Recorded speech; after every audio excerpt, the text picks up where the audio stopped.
নমস্কার বন্ধুরা, আশা করি সবাই ভালো আছেন। আজ সকালে চলেছি সবরমতী আশ্রম দেখতে। সকালে 9টা থেকে বিকেল 5টা অবধি খোলা থাকে, এরকমই ওয়েবসাইটে রয়েছে, কিন্তু কেউ কেউ বলছিল 10টা, তাই একটু দেরি করেই বেরোলাম। गुजरात का ট্যাক্সিতে যেতে যেতে শহরের একটু রূপটা দেখাচ্ছি আপনাদের। এই একটা স্বামীনারায়ণ মন্দির পেরিয়ে গেল। এটি ছোট, গান্ধীনগরে খুব বড় স্বামীনারায়ণ মন্দির রয়েছে। এবারে আর গেলাম না, তাই আপনাদের দেখাতে পারলাম না। শহরটার এই দিকটা কিন্তু খুবই সাজানো গোছানো এবং পরিষ্কার পরিচ্ছন্ন। চলে এসেছি সবরমতী আশ্রমে। গাছগাছালিতে ভরা, পুরো ডিরেকশন দেয়া রয়েছে কোথায় কি। কোনো টিকিট কাটতে হয় না, কিন্তু আপনাকে নাম, ঠিকানা, ফোন নাম্বার রেজিস্টারে লিখতে হয়। সবরমতী আশ্রম গান্ধীজি শুরু করেছিলেন 1915 সালে আহমেদাবাদে। তারপর 1917 সালে এই সবরমতী নদীর তীরে এটাকে উনি স্থানান্তরিত করেন। এই সবরমতী আশ্রম থেকে কিন্তু ওনার 1930 সালের 12ই মার্চ ডান্ডে মার্চ শুরু হয়। দেখুন এই যে সবরমতী নদী, এখানে ওনার তৈরি বিল্ডিংগুলো যেগুলো সেই সময় তৈরি হয়েছিল প্রায় একই রকম ধাঁচে রাখা হয়েছে। প্রথমে আছে নন্দিনী, সেটি একটি বড় গেস্ট হাউস বলা যায়। সেটি বন্ধ ছিল, কিন্তু বাইরে থেকে ঘুরে দেখা যাবে। কোথায় কি আছে তার ব্যবস্থা সব দেওয়া রয়েছে। এখানে হুইল চেয়ার পাওয়া যায়। চারপাশটা গাছগাছালিতে ভরা। প্রথমেই এই যে এলাম আরেকটি ঘর দেখতে। এটা হচ্ছে বিনোবা ভাবে এবং মীরাবেনের পাশাপাশি দুটি ঘর। বিনোবা ভাবে একজন ফিলোসফার ছিলেন, আপনারা নিশ্চয়ই সবাই জানেন। উনি 1895 সালের 11 সেপ্টেম্বর জন্মগ্রহণ করেন এবং 1982 সালের 15 নভেম্বর দেহত্যাগ করেন। উনি ম্যাগসাইসাই পুরস্কার, ভারতরত্ন দুটোই পেয়েছিলেন। ভুদান মুভমেন্টের জন্য উনি খুব বিখ্যাত। উনি বেস্ট টিচার বা আচার্য নামেও খুব পরিচিত ছিলেন এবং গান্ধীজির সমস্ত রকম সংগ্রামের সঙ্গে উনি ভীষণভাবে যুক্ত ছিলেন। চলে এলাম চরকায় সুতো কাটা।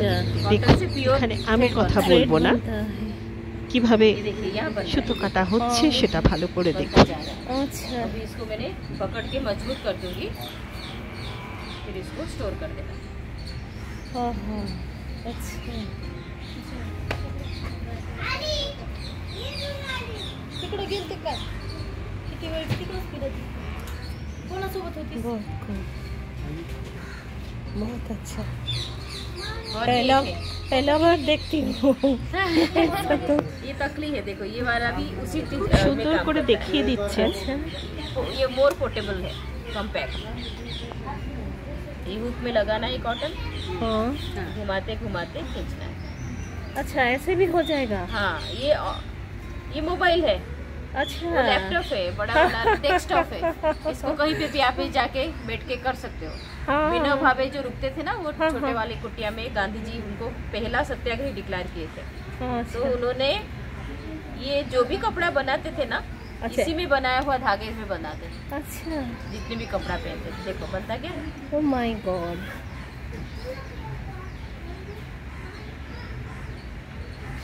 ये क्या कोई टेक्निक है ना? ऐसे ही होता है? टेक्निक मतलब घूमते घूमते पकड़ रहा है। कॉटन हमारा है क्या, पतला पतला फाइबर है। हाँ, समझ में आ रहा है ना? वो सब मिलके ये फाइबर फॉर्म में हमारे पास आ रहा है। तो ये जो पतले पतले धागा है उसका कोई एग्जिस्टेंस नहीं है जब तक हम 20-25 लेके घुमाते घुमाते, अच्छा अच्छा, हाँ, उसको हम एक साथ थ्रेड हो जाएगा। हाँ, और घुमाए तो घुमाने की प्रक्रिया से क्या हो रहा है, जो पतले पतले फाइबर से ना एक दूसरे को पकड़ते हैं। देख रहे हो, एक घुमा एक दूसरे को पकड़ लिया, इसे खींच लिया, तो ये कंटिन्यूटी रहता है। वाह, एक दूसरे को पकड़ पकड़ के आगे बढ़ते हैं। प्रक्रिया क्या हो रहा है, घुमाने का या ट्विस्टिंग का। तो यही चीज जो हाथ से कर रहे हैं घुमाने का, वो चीज चरखा कर रहा है। तो सेम है। ये लॉन्ग प्रोसेस है, हाथ में बनाएंगे, कब बनेगा। तो बच्चों को जब स्कूल में पढ़ाया जाता था ना, कोर्स में आया गया, पहले तकली से पढ़ाया जाता था। 4th से 5th तक जो क्लास होता था, पहले तकली सिखाते थे, फिर चरखा और धागा बनाना सिखाते थे। ये पे उस समय अप टू 1970 तक स्कूल में आज एक क्राफ्ट पढ़ाया गया, क्योंकि हाथ से कॉटन हमारा जो हमारे देश से कपास जाता था फॉरेन, बहुत सस्ते भाव से ब्रिटेन ले लेते थे ब्रिटिशर्स, वहाँ से कपड़ा बन के आता था, वो होता था महंगा, और वो हमें बोलते थे कॉटन का ही प्रोडक्शन करो ताकि वो प्रॉफिटेबल हो। यहाँ पे लोग और हर प्रोसेसिंग का काम ब्रिटेन में होता है। और इतने बड़े पॉपुलेशन अगर खाली बैठेंगे और हमारा जो रॉ मटेरियल वो जा रहा है बहुत सस्ते में, तो that will be very costlier for Indian people. धीरे धीरे हम गरीब होते जाते हैं, नमक के ऊपर टैक्स बैठाए, कपड़ा कॉटन हमसे सस्ते में लिए। तो यहाँ पे मैनचेस्टर ऑफ अहमदाबाद बोला जाता था, अहमदाबाद में मिल था, पर जो भी प्रोडक्शन अगर मिल के ऊपर डिपेंड अगर हर हाथ को काम होना चाहिए, जो स्मॉल स्केल इंडस्ट्रीज को हाथ में करेंगे, तो ये एडिशनल इनकम का सोर्स भी बना। जो कि खेती में कुछ भी हो सकता है, may be loss of rain हो या कम रेन हो, बारिश कम हो, तो नुकसान होता था फार्मर्स को। तो ये उस इन बिटवीन एक इनकम का जरिया बना। कोई धागा बनाए, कोई धागा से कपड़ा बनाए, एक से हुआ तो बेचने लगे। और ऊपर से क्या, जो खुद बनाने का जो फीलिंग जैसे खेती करते थे, जैसे खुद नमक बनाए। गांधी जी की शुरुआत की कि चलो हमारे ऊपर टैक्स हुआ है, क्यों ना हमारे समुद्र के पानी को यूज करके हम नमक क्यों नहीं बना सकते। तो टैक्स जो हमारे ऊपर लगा था वो काफी हो गया था, बहुत था। तो यहाँ से निकले थे दांडी मार्च पैदल में, जब उनके उम्र था 61 ईयर्स। तो ये उनका घर है, 1988-30 तक यहाँ पे रुके थे इसी घर में। तो जो मेन 5 बिल्डिंग बना था उसी समय से, 1917 से, ये एक हृदय कुंज, गांधी जी यहाँ पे रुके थे, इसलिए काका साहेब कालेलकर इस घर का नाम दिए थे हृदय कुंज, हार्ट ऑफ द आश्रम गांधी जी। तो गांधी जी का हृदय यहाँ पे बसा हुआ है। और एक है विनोबा भावे भी वहाँ पे रुके थे, वो 3 साल रुके थे विनोबा भावे। उसके बाद मैडलिन स्लेट करके ब्रिटिश एडमिरल की बेटी, जो अपना देश छोड़ के भारत आए और काफी सारे काम में गांधी जी को हेल्प किया। वो रुके थे 25 से 33 तक। गांधी जी उनका नाम दिया था मीरा। वो वहाँ पे रुके थे। फिर उसके साइड में एक लंबा घर है, that is Nandini guest house. तो देश विदेश की पुरुष अतिथि आते थे, जवाहरलाल नेहरू, हेनरी फॉर्ड।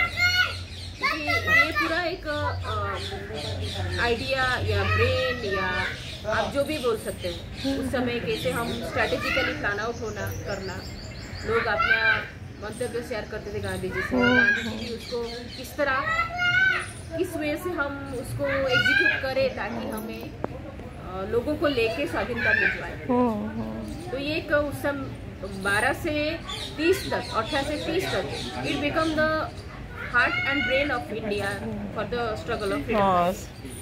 सो काफ़ी लोग यहाँ पे कनेक्टेड थे, बहुत लोग, जो थिंक टैंक, जो ब्रेन ऑल ओवर वर्ल्ड। तो जो भी पुरुष अतिथि आते थे वो रुकते थे सामने वाले नंदी। और ऐसे जाएंगे तो सामने अतिथि जो प्रार्थना स्थल है, जहाँ पे प्रेयर होता था, सर्वधर्म प्रार्थना होता था। अच्छा, अब काफ़ी सारे स्ट्रीट का चरखा प्रदर्शनी उधर ही है, और वो देख के सीधा चले जाना, कनेक्टेड है हमारा म्यूजियम। अच्छा, जो कि 1963 को बना। उसमें 2 फोटो गैलरी है और एक पेंटिंग गैलरी। कौन कौन यहाँ पे बड़े बड़े लोग रुके थे उसका भी एक फोटोग्राफिक प्रेजेंटेशन है। कौन कौन लोग यहाँ पे आए थे और famous quotes about Gandhi ji काफ़ी चीज़, वो सब सेल्फ एक्सप्लेनेटरी है। आप इंग्लिश, हिंदी, गुजराती में लिखा गया है, टाइम लेके। Okay, thank you. খুব সুন্দর করে উনি বুঝিয়ে দিলেন কোথায় কিভাবে দেখব। এই যে হৃদয় কুঞ্জ, এটা হচ্ছে গান্ধীজির ঘর, গান্ধীজি আর কস্তুরবা গান্ধীর পরপর 2 ঘর। এখানে গান্ধীজি চরখায় সুতো কাটতেন, ওনার ঘর দেখুন।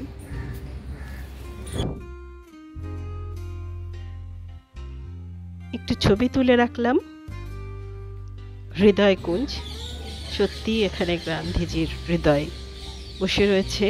এখান থেকে উনি অনেক আন্দোলন শুরু করেছিলেন এরপর আসছে কস্তুরবা গান্ধীর যে রুম, গান্ধীজির ধর্মপত্নী এবং তার সহযোদ্ধা, তাদের কিছু ছবি রয়েছে। এখান থেকেই বলেছি ডান্ডি মার্চ শুরু করেছিলেন 241 মাইল 78 জন সঙ্গীকে নিয়ে লবণ আইন ভঙ্গ করার জন্য। কস্তুরবা ঘর থেকে বেরিয়ে পাশে আছে গেস্ট রুম। গান্ধীজির যে কর্মকাণ্ড পরপর কোন সালে কি কি হয়েছে সেগুলো এখানে লিপিবদ্ধ রয়েছে। সেই সময়ের একটা ছোট্ট করে ইতিহাস। এরপর এটি হচ্ছে গেস্ট রুম, খুব সুন্দর, এরকম মাঝখানে অঙ্গন আর চারপাশে ঘরগুলি। নিজেরও একটু নিজস্বী লজ্জায় কেন। এটা আসছে একটা কিচেন, কিচেনের ভিতরের দিকে দরজাটা বন্ধ। এগুলো কিন্তু রেপ্লিকা, এগুলো লেখাই রয়েছে রেপ্লিকা। যাই হোক, এসেছি যখন তখন এগুলোও দেখে নিলাম। কিচেনের টপ, বেশ সুন্দর জায়গাটা, শান্তির জায়গা। কিছুক্ষণ সেখানে কাটিয়ে এই যে এখানে গান্ধীজি আর কস্তুরবা গান্ধীজির ছবি রয়েছে। হৃদয়খোঁজ থেকে বেরিয়ে এলাম, প্রার্থনা স্থল। এই প্রার্থনা স্থলের ভেতর ঢুকতে গেলে জুতো বাইরে খুলে ভেতরে ঢুকতে হবে। রোদ্দুরের দিন, ভীষণ রোদ্দুর, তাই আর ঢুকলাম না। ক্রমে চারপাশটা যেদিকটা ছায়া সেই দিকগুলো দিয়ে হেঁটে যাচ্ছি। খুব সুন্দর করে বোঝানো রয়েছে কোথায় কি আছে। এই প্রসঙ্গে মীরাবেনের গল্পটা আপনাদের বলে নিই। আপনারা অনেকেই জানেন মীরাবেনের আসল নাম মেরভলিন স্লে। উনি 1920 সালে দেশত্যাগ করেন এবং ইন্ডিয়ান ইন্ডিপেন্ডেন্স যে মুভমেন্ট, স্বাধীনতার যে সংগ্রাম, সেখানে যোগ দেন গান্ধীজির সঙ্গে।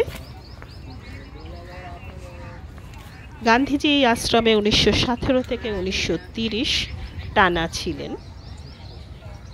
ভেতর দিকে বাগান রয়েছে, অনেকে ছবি টবি তুলছে, পাশ দিয়ে সবরমতী নদী চলে যাচ্ছে। আহমেদাবাদ এমনিতে তো গরমের জায়গা, কিন্তু প্রচুর গাছ আছে বলে ছায়ায় কিন্তু বেশ ভালোই লাগছে, কোনো অসুবিধে হচ্ছে না। এবার ঢুকে এলাম।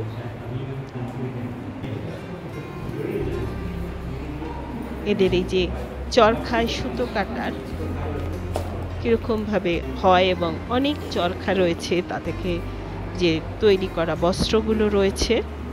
মিউজিয়াম, সেই মিউজিয়াম দেখতে ঢুকে এসেছি।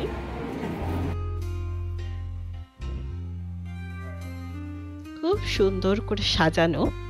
আর একটা জিনিস ভালো লাগলো, গান্ধীজি যেভাবে রাখতে চাইতেন সেভাবে এই জিনিসগুলো রয়েছে।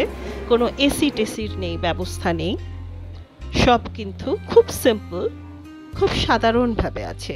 1963 সালে চার্লস কোরিয়া, উনি একজন আর্কিটেক্ট, উনি এটি তৈরি করেন। আর 10 মে 1963-তে জওহরলাল নেহেরু এই মিউজিয়ামের উদ্বোধন করেন। কারা কারা চরখায় সুতো কাটছে সেই সব ছবি এখানে রয়েছে। তখনকারের পুরনো দিনের থেকে এখনকার দিনের এই সুনিতা উইলিয়ামস পর্যন্ত সবাই কিন্তু এই সবরমতী আশ্রমে এসেছে। এগুলো পুরনো দিনের সব ছবি, স্বাধীনতার আগে, স্বাধীনতা সংগ্রামে বিদেশি জিনিস বর্জন করে কিভাবে দেশের তৈরি চরখায় সুতো কেটে ব্যবহার করা যায়, দেশি পণ্য ব্যবহার, তার একটা এইখানে একটা রয়েছে যুদ্ধ, সেই সময় যে বিশ্বযুদ্ধের কিছু ছবি, সেটা ফিল্ম আর কি, সেগুলো কন্টিনিউয়াস চলছে। বসে কিছুক্ষণ দেখতেই পারেন যারা ইতিহাস পড়ে এবং স্কুলের ছাত্রছাত্রী ছোটরা তাদের তো খুবই আগ্রহ লাগবে। আমিও কিছুক্ষণ এখানে বসে রইলাম, দেখছিলাম। প্রচুর বিভিন্ন সাইজের চরখা। এইখানে এই ভদ্রলোকও আগে যে দিদি আমাকে বুঝিয়ে দিয়েছেন, ইনিও বাচ্চাদের এবং কিছু বড়রা রয়েছেন তাদের সুন্দর করে বোঝাচ্ছেন। এরা কিন্তু দেখছি খুব ডেডিকেটেড, খুব সুন্দর করে এরা বোঝাতে পারছেন। আর একটু হাতে তুলো নিয়ে সেটা শুধু হাতেই কি করে সুতোয় পরিণত করা যায় সেটা কিন্তু বেশ ভালো লাগছে। আমি বাড়ি গিয়ে একটু ট্রাই করে দেখব, পারবো কিনা জানি না। আর চরখাটা হচ্ছে ওর তার ফার্স্ট ডে ফর্ম আর কি।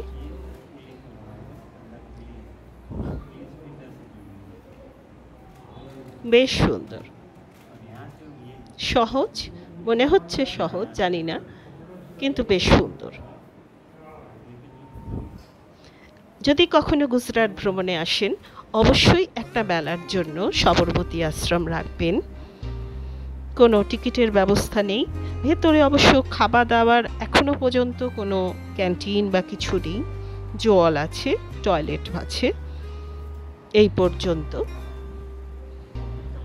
আর গাছপালা তো আছেই, ছায়া আছে, আগেই বলেছি। যারা হাঁটতে পারে না তাদের জন্য হুইল চেয়ারের ব্যবস্থা আছে।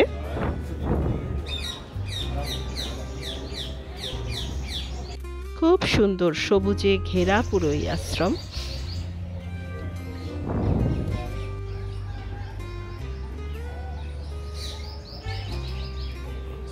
প্রচুর পাখির ডাক, উপরে একটি ময়ূরের ডাক শুনে তাক করলাম ক্যামেরা, কিন্তু ছবিটা আমি তুলতে পারিনি ঠিকঠাক।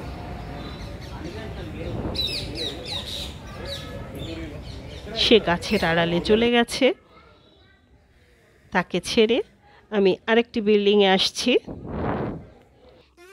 অনেকগুলো এরকম বিল্ডিং রয়েছে, এই যে যারা আশ্রমে থাকতো সেই সময় তাদের ছবি, এবং তাদের ছোট করে ব্রিফ তাদের একটা হিস্ট্রি দেওয়া রয়েছে।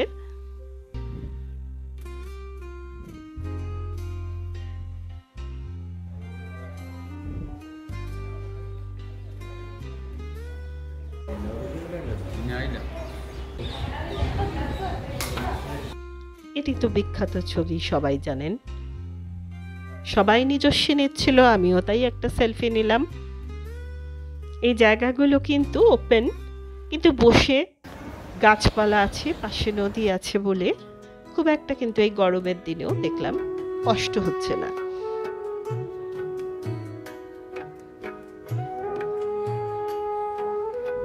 বিভিন্ন পত্রপত্রিকায় কি কি লেখা হয়েছে সেই সময়ের ঘটনা, এগুলো খুব ডিটেইলে লেখা রয়েছে। যারা এগুলো নিয়ে ইন্টারেস্টেড এবং চর্চা করেন তাদের বেশ ভালো লাগবে। আমিও কিন্তু খুঁটিয়ে খুঁটিয়ে পড়লাম, আর সব কিছু তো দেওয়া সম্ভব নয়, তাহলে ভিডিওটা বিরাট বড় হয়ে যাবে, তাই সব কিছু দিতে পারলাম না। কিন্তু একবার এসে পড়ার জন্য, দেখার জন্য কিন্তু সত্যি সুন্দর। বন্ধুরা, এই প্রসঙ্গে বলে রাখি, আমার এই ভিডিওগুলো যদি একটু ভালো লাগে তাহলে একটা করে লাইক দেবেন প্লিজ। কিছু বলার থাকলে নিশ্চয়ই বলবেন, আর সম্ভব হলে একটু বন্ধু বান্ধবের সঙ্গে শেয়ার করবেন, তাহলে আমার একটু ভালো লাগবে, উৎসাহ হবে। যত বেশি লোকজন দেখবে আমি তত সুন্দর সুন্দর ভিডিও নিয়ে আপনাদের কাছে আসতে পারবো।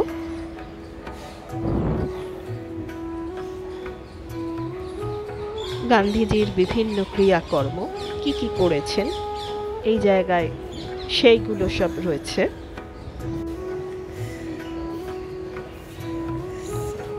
সুন্দর করে সাজানো, ছিমছাম, খুব বেশি জাঁকজমক নেই, এটা আমার খুব ভালো লাগছে।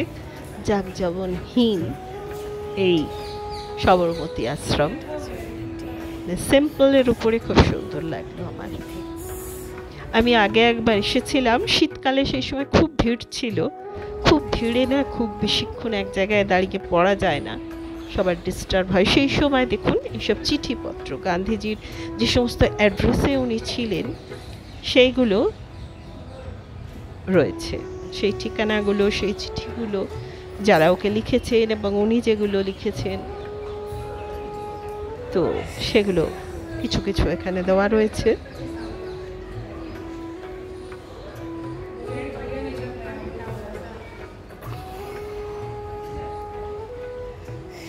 বেশ লাগছে দেখতে ব্যাপারটা।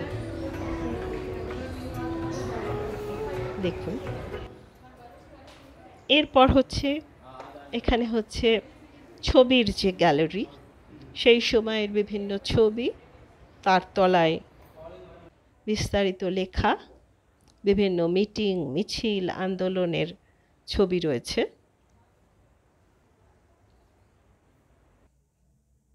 এত তো সেই সময় ছবি উঠতো না, যা ছবি আছে তাও কিন্তু এটা একটা মডেল করে রাখা রয়েছে এখানে। দেখুন,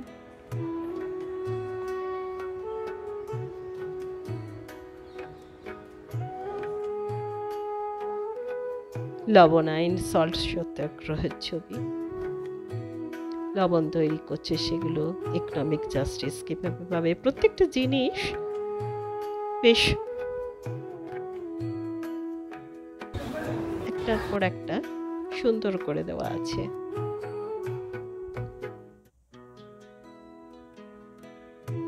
যুদ্ধের ছবি, সেই সময় জীবনযাত্রার ছবি,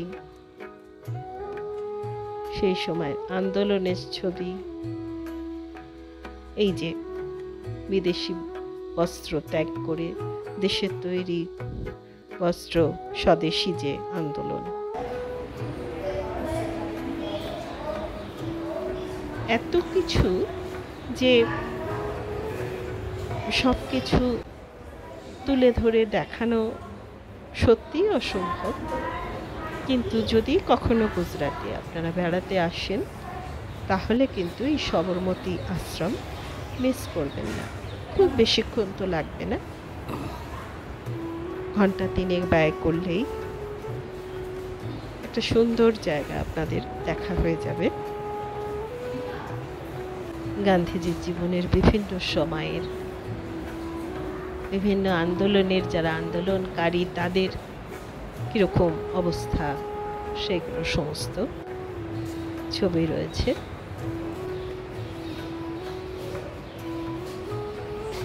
পেপার কাটিং রয়েছে,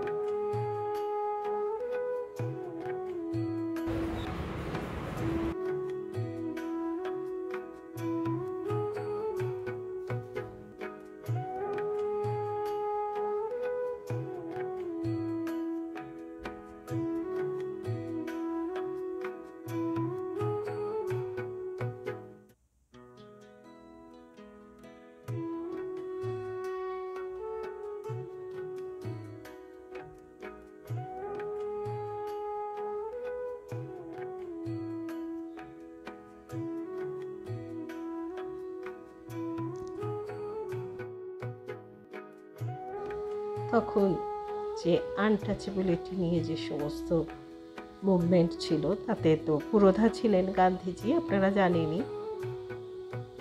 সেগুলোর উপরও কিছু ছবি রয়েছে।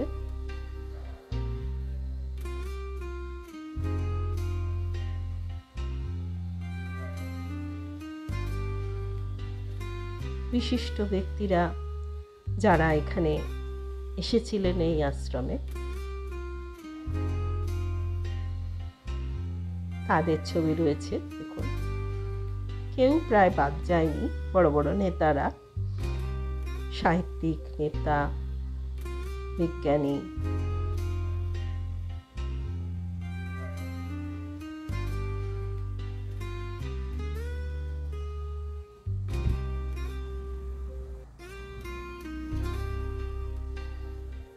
মন্ত্রী,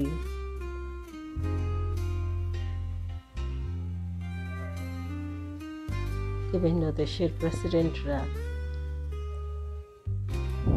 সকলেই একবার করে এখানে পা দিয়েছেন।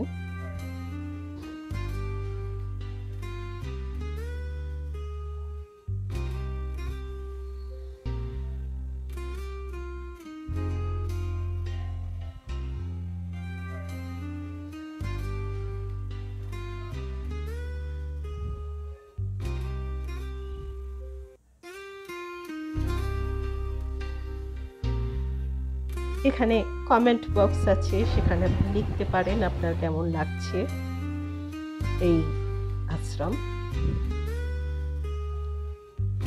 গান্ধীজির ছোট থেকে একদম শেষ পর্যন্ত জীবনের একটা আলাদা মিউজিয়ামে একটা আলাদা রুম রয়েছে। গান্ধীজি, গান্ধীজির দাদা, গান্ধীজির ছোটবেলা, গান্ধীজির স্কুল, ওনার স্ত্রী, বন্ধু বান্ধব, বাবা মা প্রত্যেকের পরপর রবীন্দ্রনাথের সঙ্গে শান্তিনিকেতনে যে গান্ধীজি এসেছিলেন তার ছবি, নোয়াখালীতে উনি এসেছিলেন তার ছবি,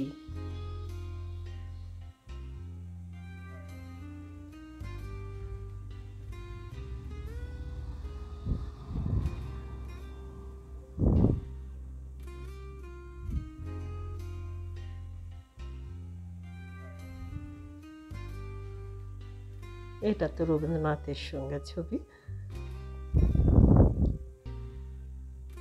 কাছ থেকে দেখলে ওনার এই পুরো জীবনের ইতিহাসটা এই গ্যালারিটা খুললে কিন্তু আপনি দেখতে পেয়ে যাবেন।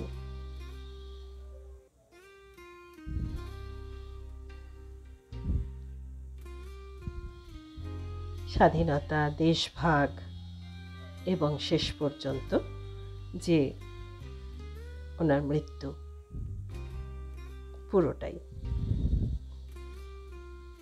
একটা গান্ধীজির মূর্তি করা আছে, ছবি তুললাম, বিভিন্ন ডাক টিকিট রয়েছে, বিভিন্ন দেশের ছবি রয়েছে, চিঠিপত্র রয়েছে। সব কিছু দেখে আজকের মতন এই সবরমতী আশ্রম থেকে বেরিয়ে যাচ্ছি।